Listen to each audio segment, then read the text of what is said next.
অসুস্থ খালেদা জিয়ার জন্য দোয়া চেয়ে কান্নায় ভেঙে পড়লেন মির্জা ফখরুল।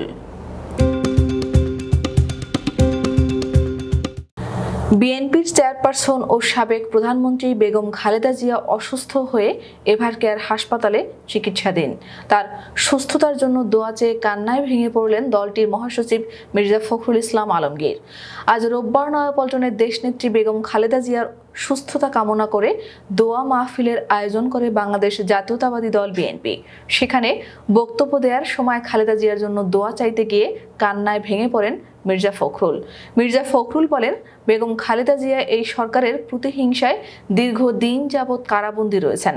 উদ্দেশ্যপূর্ণভাবেই রাজনৈতিকভাবে তাকে দূরে ঠেলে ফেলা ও হত্যার জন্যই তাকে কারাগারে রাখা হয়েছে। তিনি বারবার কমপ্লেন করেছেন, কিন্তু সরকার তার কোনো কথা শুনেনি। তার কোথাও কোনো চিকিৎসা হয় নাই। বাসায় আসার পর তাকে বলা হয়েছে কিন্তু সবাইকে যেতে পারবেন না। কিন্তু মেডিকেল রিপোর্ট বারবার বলেছে ম্যাডামের যে অসুখ এর চিকিৎসা এদেশে করা সম্ভব নয়। তার চিকিৎসার জন্য উন্নত দেশ, উন্নত মানের চিকিৎসা করা প্রয়োজন। আমরা দল ও পরিবারের পক্ষ থেকে বারবার বলেছি, কিন্তু সরকার খালেদা জিয়ার সুচিকিৎসার ব্যবস্থা করছেন না। আওয়ামী লীগ কখনোই ভোটে নির্বাচিত হয়ে ক্ষমতায় আসেনি। জোর করে রাষ্ট্রযন্ত্র ব্যবহার করে তারা বারবার ক্ষমতা দখল করেছে। মানুষের কথা বলার অধিকার, ভোটের অধিকার, মানুষের ন্যূনতম যে স্বাধীনতার অধিকার তা কেড়ে নিয়েছে। তারা দেশটাকে বিকিয়ে দিয়েছে। পুলিশের সাবেক প্রধান, সেনাবাহিনীর সাবেক প্রধান ও বিভিন্ন প্রশাসনিক কর্মকর্তাদের দুর্নীতি প্রসঙ্গ তুলে ধরে তিনি বলেন, কয়েকদিন আগে পুলিশ অ্যাসোসিয়েশনের পক্ষ থেকে বলা হয়েছে যে তাদের বিষয়ে সংবাদ প্রকাশে সতর্ক হতে হবে। তারা গণমাধ্যমকে হুমকি দিচ্ছে যাতে সত্য তথ্য জানতে না পারে। এভাবে দেশের প্রত্যেকটি কাঠামোই নষ্ট করে দেওয়া হয়েছে। তিনি বলেন, ভারত তাদের অনেকগুলো চুক্তি করে নিয়েছে, কিন্তু আমাদের কোনোটাই হয়নি।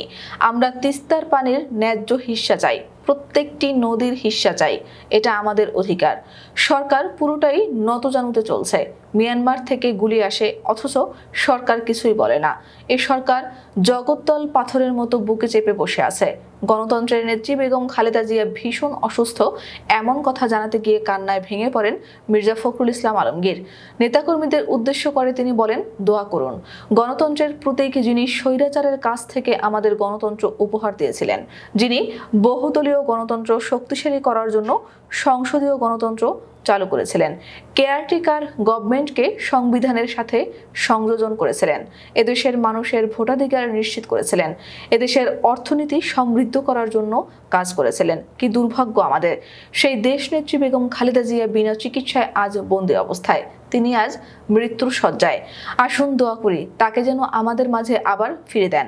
আমরা যেন তার নেতৃত্বে আবার আগের মতো জেগে উঠতে পারি। এই ভয়াবহ দানব রাষ্ট্রের, মানুষের, জাতির সমস্ত কিছু ধ্বংস করে দিচ্ছে। তাকে যেন পরাজিত করতে পারি। আসুন আমরা সেই দোয়াই করি আল্লাহ তাআলার কাছে। আল্লাহ তাআলা যেন আমাদের সেই তৌফিক দেন, সেই শক্তি দেন, আমরা যেন নিজেরা দাঁড়াতে পারি।